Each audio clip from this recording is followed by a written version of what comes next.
Remember our three questions from last lesson. They were: what is recursion, how does recursion work, and how is recursion different to iteration?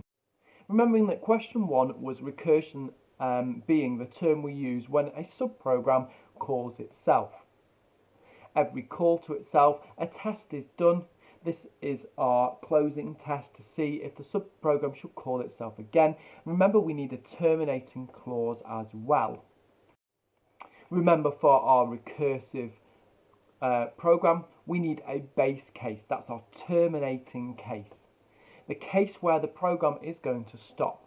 So remember, our base case for this program was if number equals 0, because it was a countdown to 0, which would say blast off. We then need our recursive case again, which is calling itself. So you can see that on the almost penultimate line there. If you remember from last lesson, we did factorial and made the program.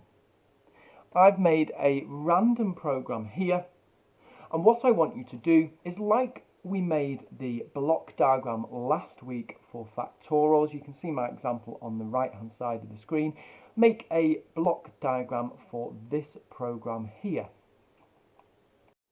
We're not going to use computers now, but you're going to try and work through these different functions to tell me what the output would be. We're then going to have a look at the answers at the end. Can you work in pairs if you're working in class to complete the first row, so questions 1, 2 and 3, and then complete the rest on your own? And I want you to copy the answers into IDLE or your IDE and test your code. Were you correct?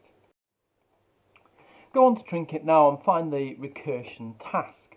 I want you to look at the code first and write down what you think it will do and how. This is going to be quite a challenge.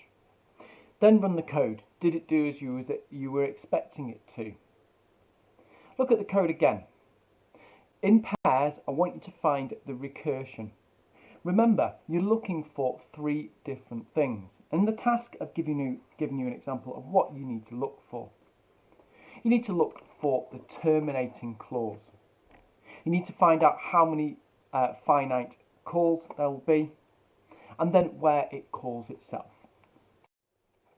Our next challenge is to create the Fibonacci sequence. I want you to be able to ask the user to input a number. So for example, if they were to say the 5th one, you'd tell them what the sequence would be up to the Fibonacci sequence. So if the 5th one would be 3, it would be 0, 1, 1, 2 and 3. So it's added up. Remember those 2 values before it.